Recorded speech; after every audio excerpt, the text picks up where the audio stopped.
The alarm screamed through the bridge of the Resolute. Captain Tejo looked at the emergency display with tired eyes. His ship was small and old, barely holding together after 3 months in deep space. The crew needed rest. They all did, but now a distress signal blinked on the screen, red and urgent. "Captain, that signal is coming from near the neutron star," Hyunwoo said from the pilot seat. His hands moved across the controls, bringing up more information. "It's a Valorian ship. A big one." Tejo knew about Valorians. Everyone in the galaxy knew about them. They ruled 300 worlds. They were tall, strong, and lived for hundreds of years. They had technology that humans could only dream about. They looked at humans the way humans might look at insects. "Captain, that star is dying," Minji called out from the engineering station. She pulled up readings on her screen. "The gravity is getting stronger. Radiation levels are deadly. Any ship near it should be running away, not sitting there. Why aren't they moving?" Soo-young asked.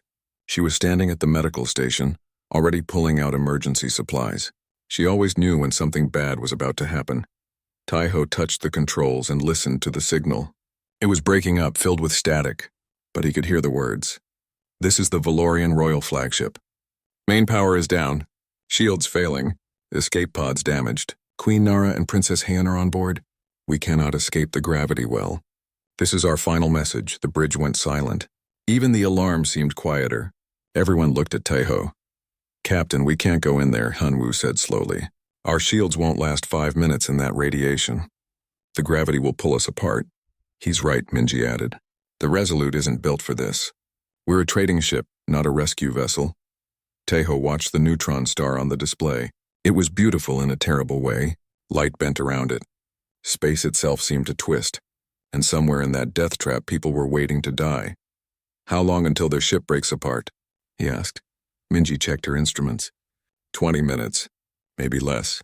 "Any other ships in the area?" "No, Captain. Everyone else already ran away." Hyunwoo looked back at him. "We should too." Tejo knew his pilot was right. The smart choice was to leave.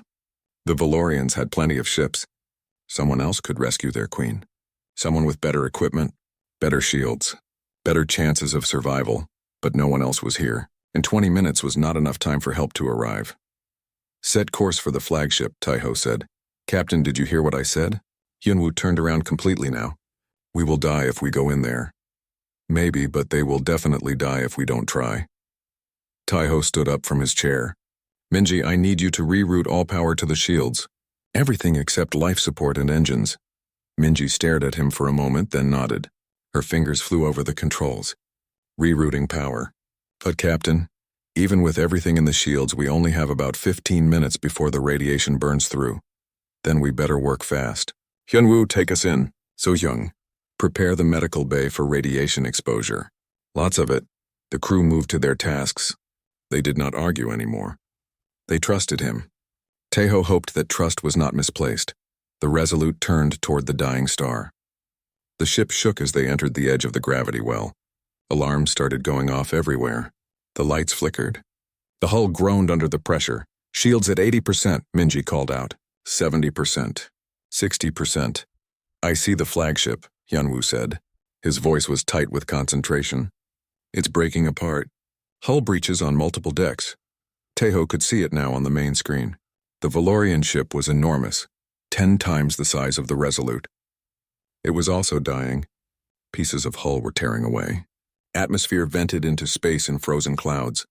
The ship tumbled slowly, pulled deeper into the star's embrace.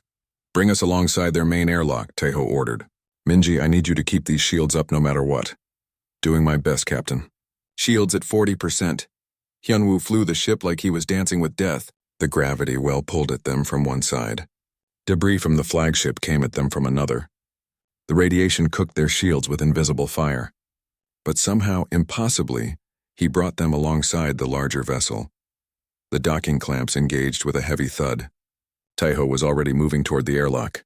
"Captain, you can't go over there," Soo-young said, following him. "The radiation levels inside that ship will kill you in minutes." "Then I better move fast." Tejo pulled on a radiation suit. It was old and probably would not help much, but it was better than nothing. "Keep the engines ready. The second I come back with survivors, Hyunwoo takes us out of here." He cycled through the airlock before anyone could stop him. The Valorian ship was dark inside. Emergency lights flickered red. The air was hot and tasted like burned metal. His radiation detector immediately started beeping. The numbers were very bad. Taiho ran through the corridors. The ship groaned around him. Bulkheads were twisted. Doors hung at wrong angles. He climbed over debris and squeezed through collapsed sections. Every second, the ship pulled closer to the star. Every second, more radiation cooked his body through the thin suit. He found them in what must have been the throne chamber. Queen Nara sat on a large chair, her hands gripping the armrests. Blood ran down her face from a cut on her forehead. Beside her stood a younger Valorian, tall and elegant even in disaster. Princess Heian. Her eyes were closed. She was saying something quietly, maybe a prayer. There were other Valorians too, guards and officers, all standing ready to die with their queen. They looked at Taiho with surprise. One guard reached for a weapon. "I'm Captain Taiho from the human ship Resolute," he said quickly. "We're here to evacuate you." Queen Nara stared at him. "Human? Your ship cannot possibly survive these conditions." "Probably not," Taiho agreed. "But we're here anyway." "Your Majesty, we need to leave now." Princess Heian opened her eyes. She looked at Taiho like she was seeing something impossible. "You came for us, why?" "Because you needed help." Taiho moved to the queen and helped her stand. She was heavy, even injured. Valorians were much denser than humans. "We need to move. This ship has maybe 5 minutes left," they ran. Taiho half-carried the queen through the dying corridors. The princess and the guards followed. Behind them, the ship screamed as it tore itself apart. They reached the airlock just as a massive explosion rocked the hull. Taiho pushed everyone through into the Resolute. "Go! Go now!" he shouted into his communicator. The docking clamps released. Hyunwoo fired the engines at full power. The Resolute pulled away from the flagship, just as it finally broke apart. Pieces of the great ship fell into the neutron star and vanished in flashes of light. In the medical bay, Soo-young worked on Queen Nara, while the Valorian guards watched in amazement. Princess Heian stood to the side, her eyes following Captain Taiho. He looked exhausted. His radiation suit was smoking, but he smiled at her. "Welcome aboard the Resolute, Your Highness," he said. Then he collapsed. The princess caught him before he hit the floor. She was surprised at how light he was, how fragile. This human had flown into death itself to save her and her mother. She looked at his face, peaceful now in unconsciousness, and felt something change inside her heart. Something that would shake an empire. Valoria Prime was the most beautiful planet Princess Heian had ever seen. And she had seen hundreds. Now, looking at it through the viewport of the Resolute, she wondered if she had ever really seen it at all. Everything looked different after dying and being saved by a human. Captain Taiho stood beside her. He had been unconscious for 2 days after the rescue. The radiation had damaged his body badly. Soo-young said he would recover, but slowly. Humans were not built to survive what he had done, yet he had done it anyway. "Your world is beautiful," Taiho said quietly. "Thank you for bringing us home, Captain." Heian turned to look at him. He was shorter than her, which was strange. All Valorian males were taller. His face was pale and tired. He looked like he might fall down at any moment. "You should be resting." "I wanted to see the approach," he said with a small smile. "We don't get to visit many royal worlds. Usually they don't let human traders pass the outer stations." Heian felt something twist in her chest. He said it without anger or sadness. "Just stating a fact. Humans were treated as lesser beings throughout the galaxy." The princess had never thought about it before. Why would she? That was simply how things were.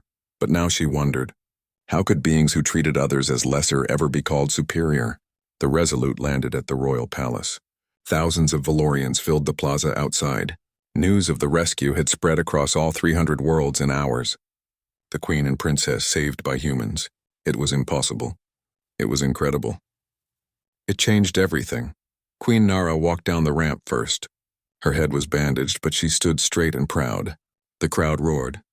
Their queen had survived. Behind her came Princess Heian, and behind her Captain Taiho and his crew. The roar became confused murmuring. Humans here, walking with royalty?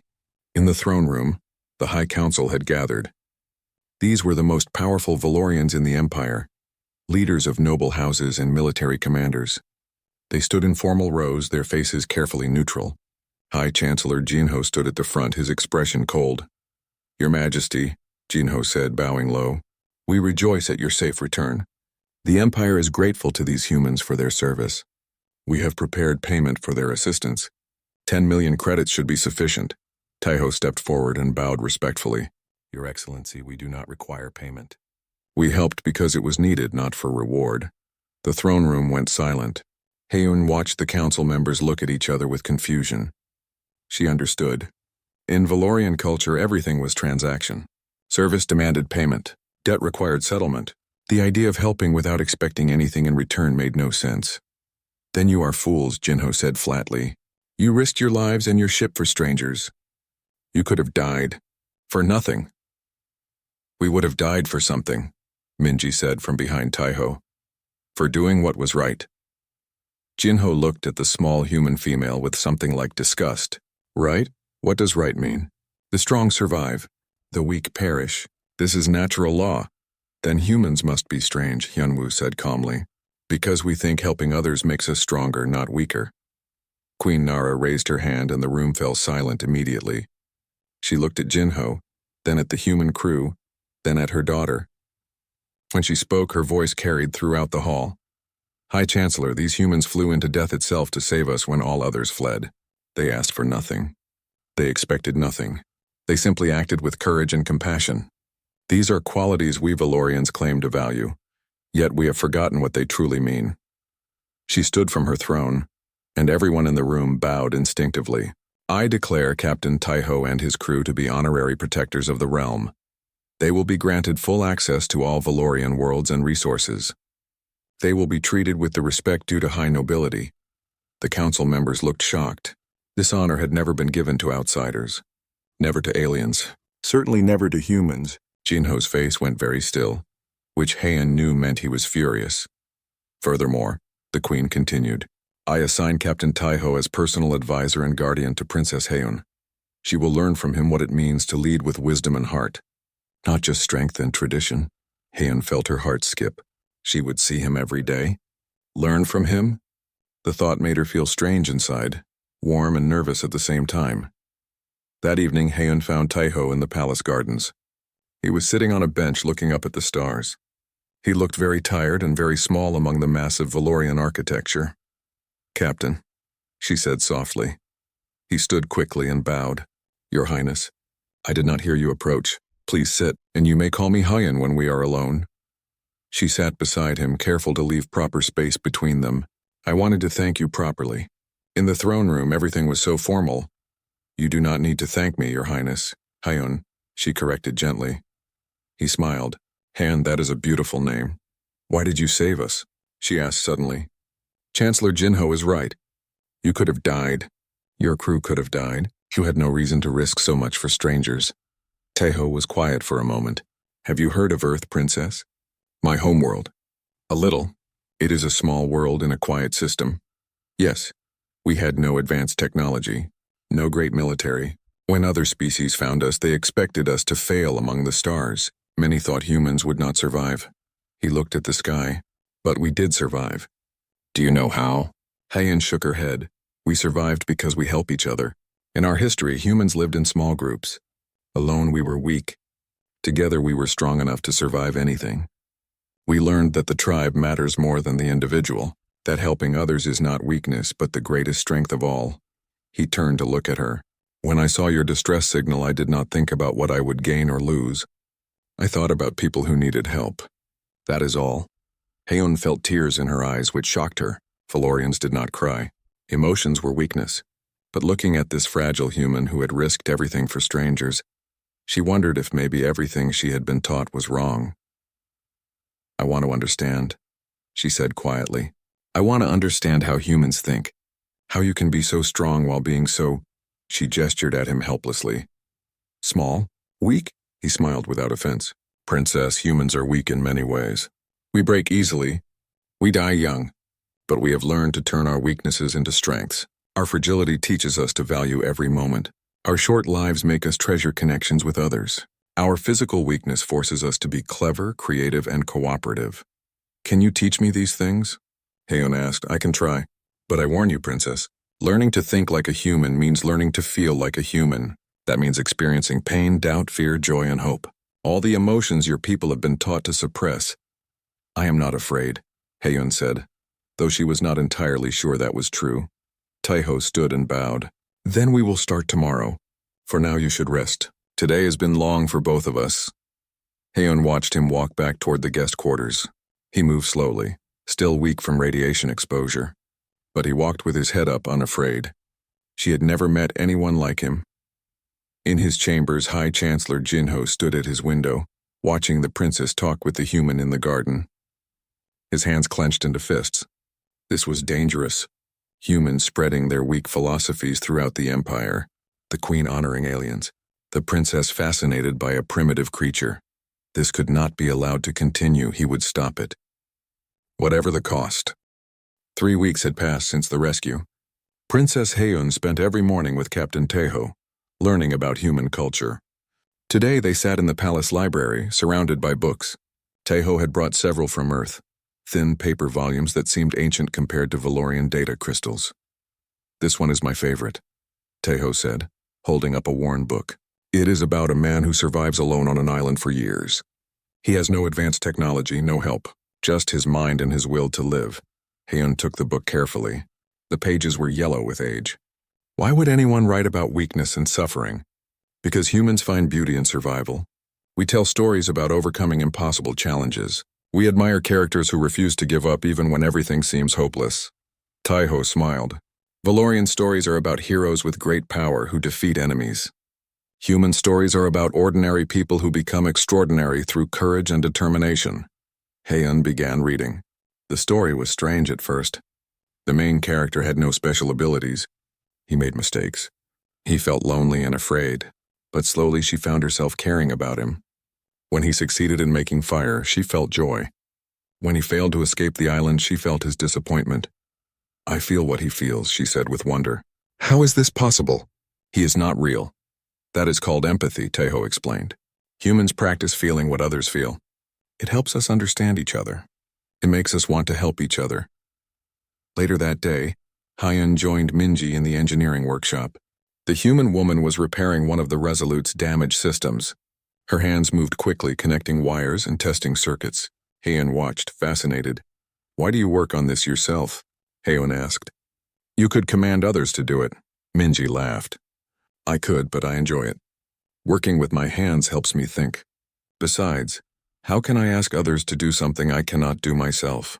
On my world, leaders do not perform manual labor. That is for servants. On Earth, we believe that all work has dignity. A leader who never works alongside their people cannot understand their struggles. Minji held up a broken circuit board. See this? In Valorian technology, if this breaks, you replace the entire system. Very expensive. Very wasteful. Humans cannot afford that. So we learned to repair things. Now we are better at fixing problems than species with much more advanced technology. Heiyun thought about this. The Valorian Empire had enormous resources. When something broke, they threw it away and made new. They never learned to fix, to adapt, to make old things work again. Maybe this was another kind of weakness. In the training hall, Heiyun sparred with Hyunwoo. She was faster and stronger than the human pilot. Every strike she made, he barely blocked. Every move he tried, she countered easily. Within minutes, she had him pinned to the ground. I win, she said, releasing him. Hyunwoo stood up, smiling. Yes, you are much better than me. Thank you for the practice, Heiyun was confused. I defeated you. Why are you smiling? Because I learned something. You have a tell when you are about to strike with your left hand. Now I know to watch for it. Next time I will do better. He bowed respectfully. Competition is not just about winning. It is about improving. This idea was revolutionary to Heiyun. In Valorian culture, losing brought shame. Winners were celebrated. Losers were forgotten or mocked. But Hyunwoo seemed genuinely happy about learning from defeat. He saw value in the experience itself, not just the outcome. That night, Heiyun could not sleep. Her mind was full of new ideas. She found herself walking through the palace halls, ending up at the guest quarters where the human crew stayed. She knocked softly on Taiho's door. He opened it, looking concerned. Princess? Is something wrong? I cannot stop thinking, she said quietly. Everything I learn from you and your crew makes me question everything I have been taught. Is that normal? Taiho stepped aside to let her in. His quarters were small but comfortable. Very normal. When humans encounter new ideas, we feel uncomfortable at first. We call it cognitive dissonance. Your mind is trying to fit new knowledge into old patterns. It takes time. Heyoon sat in a chair, suddenly feeling very tired. I feel like I am breaking. Like everything solid inside me is turning to water. That is growth, Taeho said gently. It feels like breaking because you are letting go of old ways of thinking. But you are not breaking. You are transforming, I'm afraid, she admitted. The words came out before she could stop them. Valorians did not admit fear. But somehow with Taeho the truth felt safe. Fear is not weakness, princess. Fear is information. It tells us we are facing something important, something that matters. Courage is not the absence of fear. Courage is acting despite fear. Heian looked at him, this small, fragile human who spoke such powerful truths. How do you know so much? He laughed softly. I do not know much. I just know what humans have learned through countless generations of struggle. We have survived wars, disasters, diseases, and our own mistakes.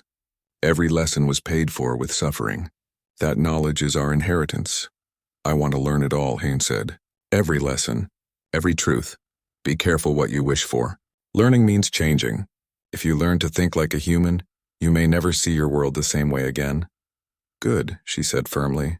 I do not want to see it the same way. The old way is broken. My people value strength but cannot fix their own ships. We live for centuries but never grow. We rule worlds but do not understand compassion. Something is very wrong with us. Taeho looked at her seriously. Princess, what you are saying could be dangerous.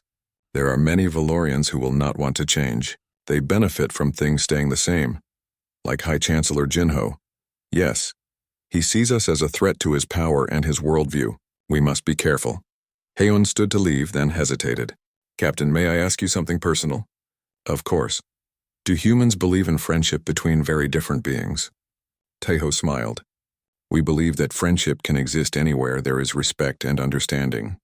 Species, culture, appearance, none of that matters. What matters is connection between hearts. Then I would like to be your friend if you will allow it. I would be honored, Princess. Heyoon. Friends use names, yes? Yes, then I am Taeho to you. Hyeon felt warmth spread through her chest. This feeling was new. It was more than respect. More than gratitude. She did not have a word for it in her language. But she thought humans might call it affection. The next morning, High Chancellor Jinho called an emergency council meeting. He stood before the assembled nobles, his face grave. Fellow councillors, we face a crisis. The princess has been corrupted by human philosophy. She spends all her time with these aliens. She questions our traditions. She speaks of change and reform. This is unacceptable. Several nobles nodded agreement. Others looked uncertain. What do you propose, High Chancellor? One asked. Jinho smiled coldly. I propose we remind the princess and the queen what true Valorian strength means. I challenge Captain Taeho to ritual combat. If he wins, he may continue as advisor. If I win, all humans will be expelled from Valoria Prime immediately. The council chamber erupted in discussion. A challenge to ritual combat was serious. It could not be refused without dishonor. And everyone knew a Valorian warrior would easily destroy a human in combat. Jinho's smile grew wider. Finally, he would be rid of these troublesome humans, and he would teach the princess a valuable lesson about the cost of defying tradition. The challenge was announced publicly. Captain Taeho would face High Chancellor Jinho in ritual combat in 3 days. The news spread across the empire like wildfire. Betting markets opened immediately. The odds were 1,000 to 1 against the human. Most people thought he would die in the first minute.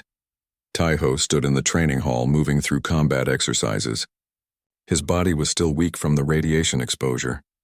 His ribs ached. His muscles trembled after only a few minutes of exertion. So Young watched from the side, her face worried.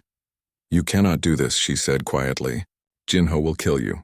Probably, Taeho agreed. He did not stop moving. Left block. Right strike, duck, pivot, then refuse the challenge. We will leave Valoria Prime. Go back to Earth. If I refuse, every human in the galaxy will be seen as cowards. Every trade agreement we have made will be questioned. Other species already doubt our worth. This will confirm their beliefs. Minji entered the hall carrying equipment. Maybe we can give you an advantage. Some human tech that Valorians do not expect?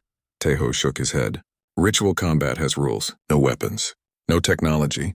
Just body against body. If I cheat, I dishonor myself and all humans. So you will just let him kill you? Yenwu asked angrily. That is stupid. No, I will fight. I will fight as hard as I can, but I will not win through superior strength. I cannot. So I must win through something else. What else is there? Minji asked. Taeho smiled grimly. Stubbornness. Humans are very good at refusing to quit. Princess Heian found him that night in the garden. He was sitting on their usual bench looking exhausted. She sat beside him without speaking. For a long time they just shared the silence. You will die, she finally said. Not a question. A statement, maybe. Then do not fight. I will convince my mother to cancel the challenge. We will find another way.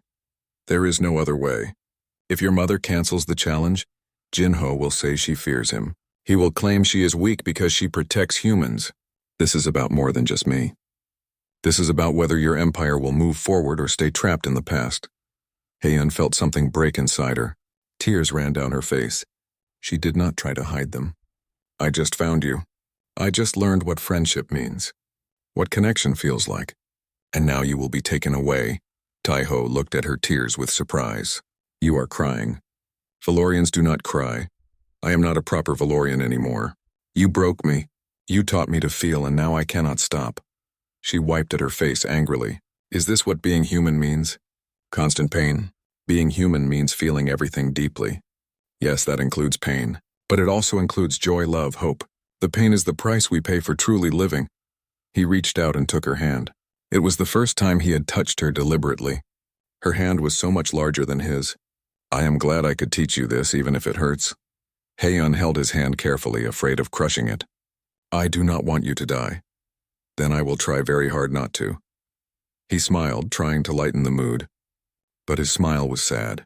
They sat together for hours. Heian learned that she could express her fear, her anger, her sadness, and Taeho did not judge her. He simply accepted all of it.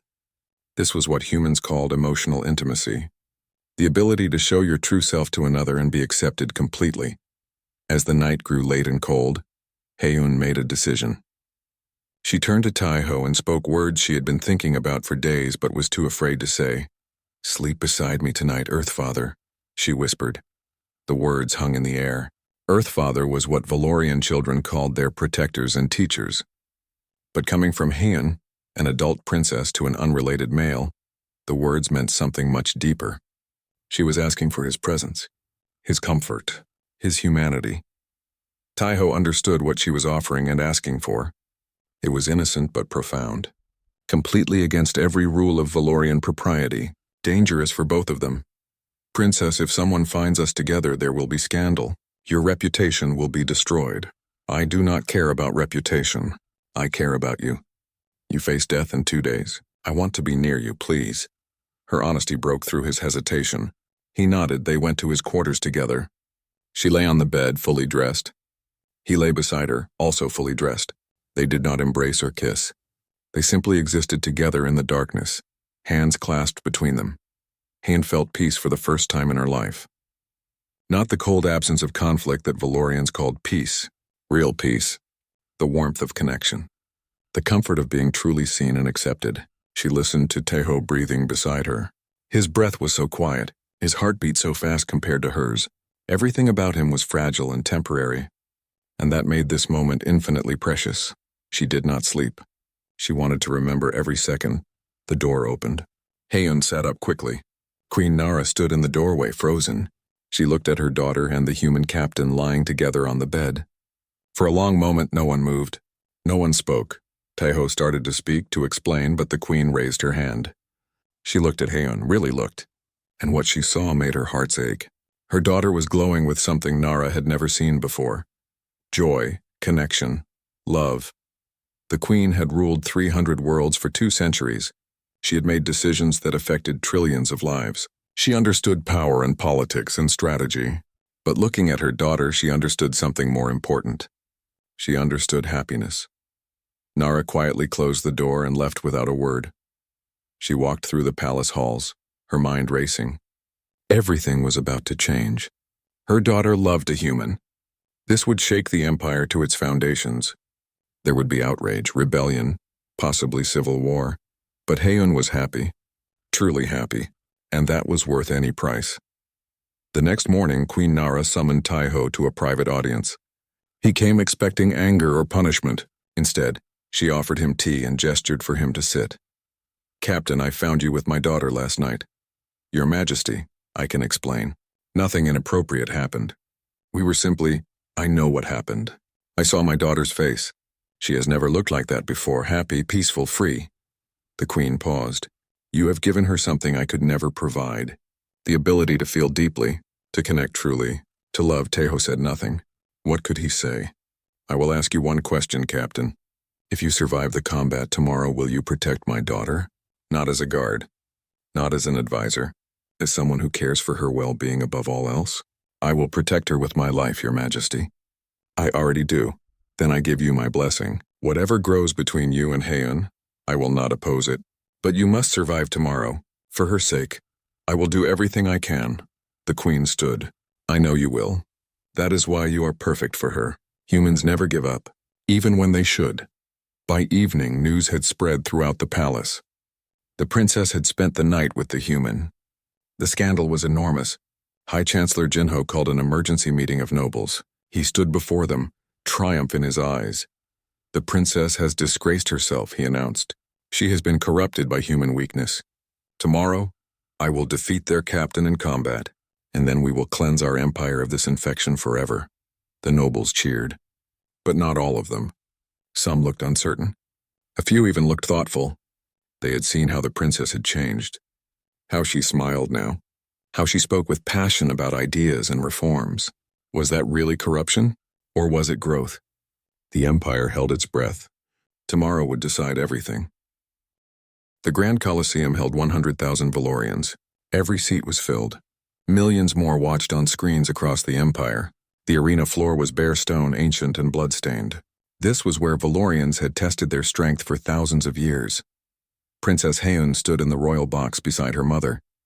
Her hands gripped the railing so hard her knuckles turned white. Below, two figures entered from opposite sides of the arena. High Chancellor Jinho walked with confidence. He was huge, even for a Valorian. Muscles rippled under his skin. He had fought in hundreds of battles and never lost. He raised his arms and the crowd roared approval. Captain Tejo walked quietly. He looked tiny next to Jinho. His body was still damaged from radiation exposure. He wore simple clothing that allowed movement. He did not acknowledge the crowd. He simply walked to his position and waited. The judge announced the rules. No weapons, no technology. Fight until one combatant could not continue. Death was permitted but not required. The combatants could yield at any time, but yielding meant total defeat and exile from Valoria Prime. The signal sounded. Jinho charged immediately. He crossed the arena in 3 massive strides. His fist came down like a hammer. Tejo rolled aside at the last second. The stone floor cracked where Jinho's fist landed. The crowd gasped. Jinho spun and kicked. Tejo barely blocked, and the force sent him sliding backward. His arm felt broken from just blocking one kick. This was impossible. How could he fight this? Jinho smiled. "Give up, human. This is pointless. You cannot win." Tejo said nothing. He moved constantly, never staying in one place. When Jinho struck, Tejo evaded. He was not trying to win. He was trying to survive. Every second was a victory. Minutes passed. Jinho grew frustrated. The human was like water, impossible to pin down. Every attack missed by inches. The Chancellor was faster and stronger, but the human was unpredictable. He moved in ways that made no sense. He dodged before attacks came, reading intention in tiny movements. Finally, Jinho caught him. A backhand strike connected with Tejo's ribs. The crack was audible throughout the arena. Tejo flew backward and hit the ground hard. He did not get up immediately. In the royal box, Heian started to stand. Her mother held her back with an iron grip. "Watch," Queen Nora whispered.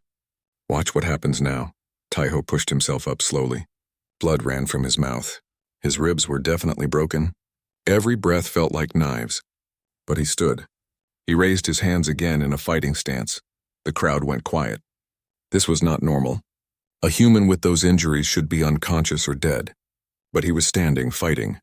Jinho attacked again, and again Tejo fell, and again he stood up. The pattern repeated. The human captain was being destroyed piece by piece, but he refused to stay down. He refused to yield. He refused to accept defeat. An hour passed. Tejo's face was swollen beyond recognition. His left arm hung useless. He could barely walk, but he was still standing, still fighting. His movements were slow now, but he kept moving. Jinho was exhausted. He had never fought anyone this long. The human should have quit after the first real hit, but he just kept getting up. It made no sense. What drove him? What gave him strength? The crowd began to change. At first they had jeered the human. Then they had pitied him. Now they began to cheer for him. Every time he stood up, the cheers grew louder. They were witnessing something they had never seen before. True courage. The refusal to surrender even when victory was impossible. Jinho landed another devastating blow. Taeho collapsed again. The Chancellor stood over him, breathing hard. "Stay down, please. I do not want to kill you." Taeho looked up at him. Through broken lips, he spoke. His voice was barely a whisper, but the arena had gone so quiet that everyone heard him. "I fight for her, for Heian, and for every human who has been told they are not enough. I will not quit. Kill me if you must, but I will not yield." He stood again. His legs shook. His vision was blurred, but he raised his one working hand in defiance. In the royal box, Heian was crying openly. The crowd was chanting now, not for Jinho, for Taeho, the human who refused to break. Jinho felt something crack inside himself. Not his body, his certainty, his worldview. He had believed that strength meant physical power, that victory was everything, that the weak deserved no respect. But looking at this broken human who would not surrender, he realized he was watching something stronger than any muscle, something more powerful than any technology. He was watching the human spirit, unbreakable, unconquerable. Jinho charged for a final blow. The strike would kill the human, end this. Taeho could barely move, but he tried to dodge anyway. At the last moment, Jinho pulled his strike slightly. Not enough to miss, but enough to avoid killing. His fist connected with Taeho's shoulder instead of his head. The impact sent Taeho flying. He crashed into the arena wall and slumped to the ground. For the first time, he did not get up. His body had finally given out. He lay there, broken and bleeding, but his eyes were still open. Still defiant, the judge began the count. If Taeho did not stand before 10, the fight was over. Jinho had won. 1, 2, 3. Princess Heian broke free from her mother and ran. She jumped from the royal box, landing in the arena. Guards tried to stop her, but she was too fast. She ran to Taeho and fell to her knees beside him. "No," she sobbed. "Please do not leave me. I need you." Taeho looked at her. Through all the pain, he smiled. "Did I do okay?" He whispered. "You did perfectly. You were perfect. You are perfect." Heian held his hand gently, terrified of hurting him more. The judge finished counting. 10. High Chancellor Jinho is victor. The arena was silent. Then one person began to clap. Then another. Then thousands. The entire Colosseum stood and applauded. Not for Jinho, for Taeho, the human who had shown them what real courage looked like. Queen Nara descended to the arena floor. She looked at Jinho. "You have won the combat, Chancellor. By the rules, Captain Taeho and all humans must leave Valoria Prime immediately." Jinho looked at Taeho, at the princess holding him, at the crowd cheering for a loser. He thought about what strength really meant. About courage. About honor. He turned to the queen and did something that shocked everyone. He bowed deeply. "Your Majesty, I withdraw my demand. Let the humans stay." Gasps rippled through the crowd. Jinho looked at the princess. "Your Highness, this human has taught me something today. He has shown me that I was wrong about many things. I am still not certain about humans or their philosophies, but I am certain about courage. And he has more courage in his broken body than I have in my whole life." The Chancellor walked out of the arena. His followers were confused, but slowly they followed. The old order was crumbling. Suyong and medical teams rushed to Taeho. They carefully moved him onto a stretcher. Princess Heian would not let go of his hand. She walked beside him all the way to the medical center, her tears falling on his still face. In the medical bay, Suyong worked for hours. Minji and Hyunwoo assisted, their faces grim. Taeho's injuries were severe. Multiple broken bones, internal bleeding, severe concussion. He should not have survived even half of what Jinho did to him. But he was human, and humans were very hard to kill. Days passed. Taeho remained unconscious. Princess Heian stayed by his side constantly. She read to him from Earth books. She told him about the changes happening in the Empire, How public opinion had shifted. How people were questioning old beliefs. How he had started a revolution without meaning to. On the 7th day, his eyes opened. "Hyun," he whispered. She grabbed his hand. "I am here. I am right here. You are safe. Did we win?" She laughed through tears. "Yes, we won everything." 3 months had passed since the combat. Captain Taiho could walk again, though his body would never fully recover. He still felt pain in his ribs when the weather changed. His left shoulder did not move quite right. But he was alive. Against all logic and medical predictions, he was alive. The Empire had changed. Queen Nara had announced major reforms. Human philosophy was now taught in Valorian schools. Exchange programs had been established between Earth and Valorian worlds. The rigid hierarchy that had ruled for millennia was beginning to crack. But not everyone was happy about these changes. In a private meeting room, dozens of noble lords gathered. They represented nearly 100 worlds, conservative strongholds that resisted reform. At the head of the table sat Lord Daehyun, one of the oldest and most powerful nobles in the Empire. "This cannot continue," Daehyun said coldly. "The Queen has lost her mind. The princess has been corrupted. We are becoming weak, soft, infected by human sentiment." "What do you propose, Lord Daehyun?" asked another noble. "We issue an ultimatum. The princess must renounce this ridiculous attachment to the human. She must select a proper Valorian mate from approved bloodlines. If she refuses, we withdraw our worlds from imperial authority. The Empire will fracture. Civil war?" someone asked nervously. "If necessary. Better a pure empire of 100 worlds than a corrupted empire of 300. Daehyun stood. "Send the message to the Queen. She has 3 days to decide." The ultimatum reached the palace within hours. Queen Nara read it with a heavy heart. She summoned her daughter and Captain Taiho to her private chambers. "They demand I choose between you and the Empire," Hyun said quietly after reading the message. She looked at Taiho.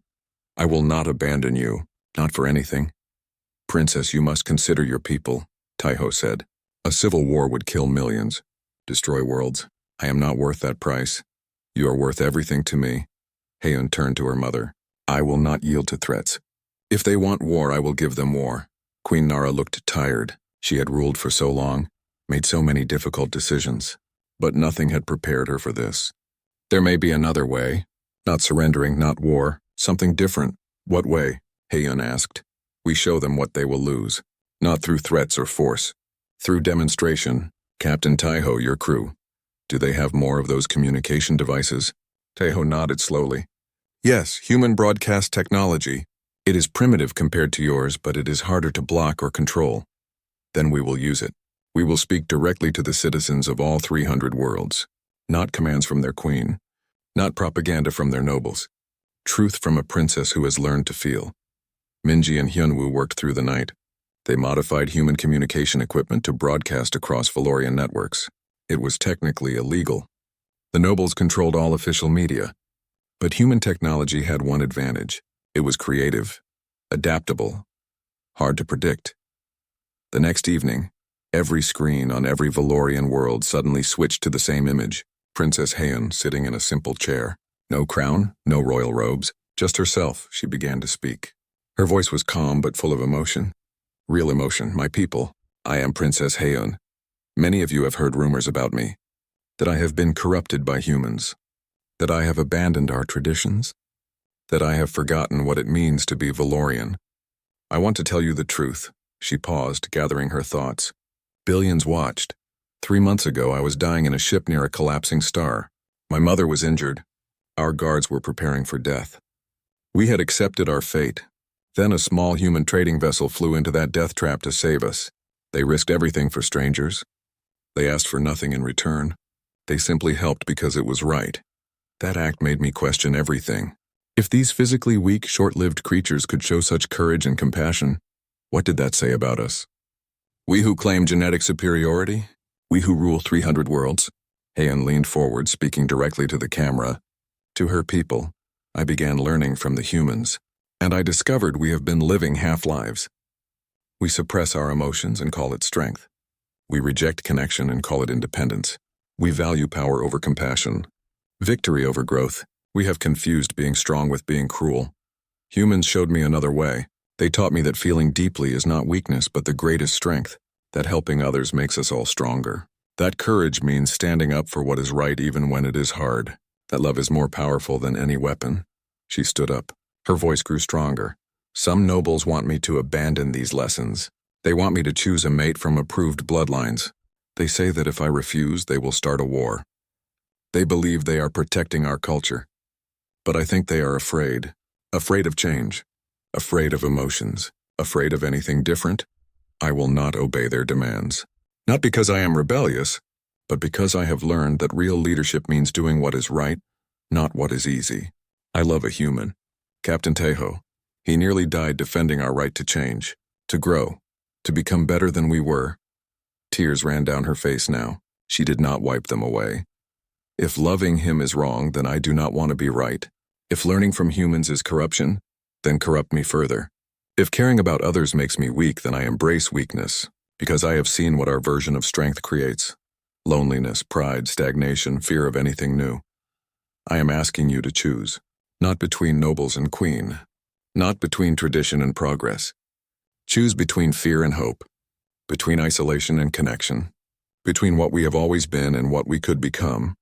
She sat back down, exhausted, vulnerable, completely honest. I do not know what will happen next. Maybe there will be war. Maybe the empire will break apart. But I will not lie to you. I will not hide what I have learned. I believe we can be better. We can be strong and kind, powerful and compassionate, traditional and open to change. We just have to be brave enough to try. The broadcast ended. Silence. Then the communication networks exploded. Messages poured in from every world. Young Valorians especially responded with overwhelming support. They had felt the same emptiness Heian described. They wanted something more than cold hierarchy and genetic pride. Within hours, massive protests erupted on conservative worlds. Citizens demanded their nobles support the princess. Military units began declaring loyalty to the crown over local lords. The tide was turning. Lord Daehyun watched his support crumble. 40 worlds shifted back to supporting the queen. 20 more declared neutrality. He had been outmaneuvered, not by military force, not by political threats, by honesty, by emotion, by a princess who dared to be vulnerable. He called an emergency meeting of his remaining supporters. Only 20 nobles came. The rest had abandoned him. We have lost, one noble said quietly. The people side with the princess. Daehyun slammed his fist on the table. This is not over. We still have military forces. We can still fight. Fight for what? Another noble asked. The right to force the princess into a loveless match? The right to keep our people emotionally stunted? Lord Daehyun, maybe we are the ones who are wrong. One by one, the nobles left. By morning, Daehyun stood alone in his empty meeting room. His rebellion had collapsed without a single shot fired, defeated by something he had never understood and still did not. The power of honest emotion. In the palace, Princess Heian collapsed into Tejo's arms.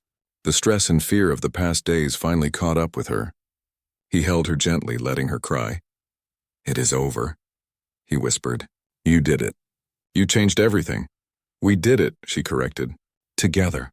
The human way, Queen Nara entered the room. She looked at her daughter and the human captain. She smiled. A real smile, warm and genuine. The council has voted. Reforms will proceed. And Princess Hyun, you have my permission and blessing to formally bond with Captain Tejo, if you both wish it. Hyun looked at Tejo. He looked back at her. No words were needed. They both knew the answer. The bonding ceremony took place in the Grand Temple of Valoria Prime.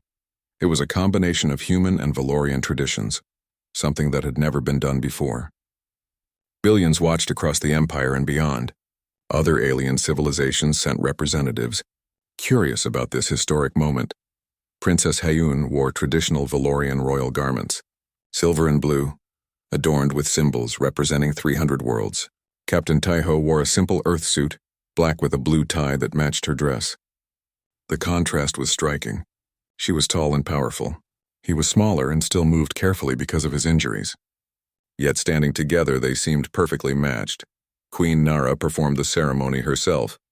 She spoke in both Valorian and English, honoring both cultures. Today we witness not just the bonding of two individuals, but the joining of two ways of thinking. Two philosophies, two peoples, May this union remind us that our differences make us stronger when we embrace them with open hearts. Taiho and Hyun exchanged vows. They promised to support each other through all challenges, to learn from each other, to bridge the gap between their worlds. They promised to treasure every moment, knowing their time together would be shorter than either wished. When they sealed the bond with a kiss, the temple erupted in cheers. For the first time in Valorian history, a princess had bonded with an alien, and the Empire celebrated instead of mourned. The celebration lasted 3 days. Representatives from dozens of species attended, seeing an opportunity. If proud Valoria could change, perhaps cooperation between different civilizations was truly possible. New alliances were discussed, trade agreements signed, cultural exchanges planned. On the 4th day, Taiho and Hyun stood before the Council of Nobles. They presented their proposal for the Institute of Interspecies Cooperation, a research and diplomatic center dedicated to understanding and bridging differences between civilizations. We have learned that every species has unique strengths, Hyun explained. Humans excel at adaptation and emotional intelligence. Valorians possess advanced technology and organizational power. Other species offer different gifts. Imagine what we could achieve if we shared knowledge freely instead of hoarding it. Taiho continued. The Institute would recruit the best minds from every species. Scientists, engineers, philosophers, diplomats, artists. We would study not just technology but culture, psychology, ethics. We would teach others what we have learned about cooperation and understanding. The Council approved the proposal unanimously. The Institute was established on a neutral world, accessible to all. Minji became chief engineer, developing technologies that combined the best of multiple species. Hyunwoo became ambassador of exploration, seeking out new civilizations to join the cooperation. Soo-young headed the medical department, sharing human and Valorian healing techniques. Within a year, the Institute had recruited staff from 40 species. Within 5 years, it had become the most influential diplomatic organization in known space. Species that had been enemies for centuries began talking to each other. Problems that seemed impossible found creative solutions when different perspectives combined. But the greatest change was not in laws or institutions. It was in hearts and minds. Young Valorians grew up learning that emotions were strengths, not weaknesses. That asking for help was wise, not shameful. That different was interesting, not threatening. The empire that had valued genetic purity now celebrated diversity. 20 years passed. Captain Taiho was now Ambassador Taiho, though he insisted everyone still call him by his old title. His hair had turned gray. Lines marked his face. His body, never fully recovered from the combat, moved even more slowly now. But his mind was sharp and his heart was full. Hyun had barely aged at all. Valorians lived for centuries. She would remain young and strong long after Taiho was gone. This truth hung between them always, a shadow they had learned to live with. They had adopted 7 children over the years, orphans from various species given homes and love. 3 were human, 2 were Valorian. 1 was from a small insect-like species. 1 was a being of pure energy that existed in a special containment field. Their family was strange and wonderful. It reflected everything they believed in. One evening, Taiho sat in the palace gardens watching their children play. Hyun sat beside him, holding his hand gently. His bones were brittle now. Everything had to be gentle. "Do you have regrets?" she asked quietly. It was a question she had asked before. His answer was always the same, but she needed to hear it again. "Not one," Taiho said. "I have lived more in 20 years with you than I could have in 100 years without you. We changed an empire. We changed a galaxy. We built something beautiful, and I loved every moment. I will have centuries without you," Hyun whispered. The pain in her voice was raw. "And you will carry what we built together forward. You will teach our children. You will continue the work. I will not be gone, love. I will live in everything we created. In every young Valorian who has learned to cry. In every alliance we forged. In every heart we opened. That is immortality enough for any human." Hyun leaned against him carefully. "Humans are so wise about mortality. We have to be. We have so little time, we must make it count. You Valorians have centuries, so you forget how precious each moment is. That is what I gave you, Hyun. I taught you to treasure the temporary, to find meaning in the finite." The children ran over, laughing. The youngest, a tiny Valorian girl named Jiwoo, climbed into Taiho's lap. She was 6 years old and adored her Earth father. Tell us the story again, she begged. About the dying star and the rescue. The other children gathered around. They had heard this story hundreds of times, but children never tired of hearing how their parents met, how courage and compassion had changed everything. Taeho began the tale, his voice still strong when he told stories. Long ago, before any of you were born, there was a ship trapped near a dying star. That night, as Taeho prepared for sleep, he felt more tired than usual. His heart's plural because Valorian medical technology had given him a second one to help his failing body beat unevenly. He knew what this meant. He had known for weeks. Soo-young had warned him. His time was running out. Hae-yoon knew too. She saw it in how he moved, how he breathed. They had discussed this moment many times, made their peace with it as much as anyone could. She helped him into bed, then lay beside him as she had done thousands of times before. They faced each other in the darkness, hands clasped between them.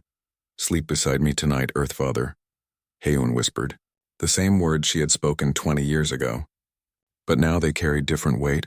This might be the last night, always, Taeho whispered back. For as long as I have. They talked through the night. About memories. About their children. About the future Hae-yoon would help build without him. About love that transcended species and time. About how a single act of courage could ripple across centuries. As dawn approached, Taeho's breathing became difficult. Hae-yoon called for Soo-young. Their children gathered. Queen Nara came. The room filled with everyone who loved him. Soo-young checked his vital signs and shook her head gently. Hours. Maybe minutes. Taeho smiled at his old crew member. We did good work, Doctor. The best, Soo-young said, tears running down her face. Taeho looked at each of his children. Told them he loved them. Told them to be brave, be kind, be curious. Told them that being human was not about species, but about choice. About choosing compassion over cruelty, connection over isolation, hope over fear. Finally, he looked at Hae-yoon. Thank you for teaching me what love really means. Thank you for saving me. Hae-yoon whispered. Not from the star, from myself. From a half-life, you taught me to feel, to live, to love. You gave me everything. Taeho's eyes closed. His breathing became shallow. Hae-yoon held his hand, feeling his heartbeat slow. She wanted to scream, to rage, to demand more time, but she had learned from him. She accepted this. She treasured the moment even as it ended. I love you, she whispered. His lips moved, forming words without sound. I love you too. And then he was gone. Captain Taeho, the human who had flown into death to save strangers, who had endured impossible combat for the right to love, who had changed an empire through courage and compassion. He was gone, but he was not forgotten. The empire mourned for 30 days. Humans and Valorians and dozens of other species came to pay respects. They told stories about him, about his wisdom, his humor, his stubborn refusal to quit, his ability to see the best in everyone. A statue was erected at the Institute of Interspecies Cooperation. It showed Taeho standing with Hae-yoon, hands clasped, looking toward the future. The inscription read, Strength through unity, wisdom through compassion, progress through understanding. Years became decades. Decades became centuries. Hae-yoon continued their work, never remarrying, dedicated to the vision they had shared. Their children grew and had children of their own. The Institute expanded to hundreds of worlds. The cooperation they had started spread throughout the galaxy, and every year on the anniversary of his death, Hae-yoon would visit his grave. She would sit beside the simple stone, marked only with his name and the dates of his short life. She would talk to him, tell him about their children, their grandchildren, the changes in the empire, tell him she still loved him, still missed him,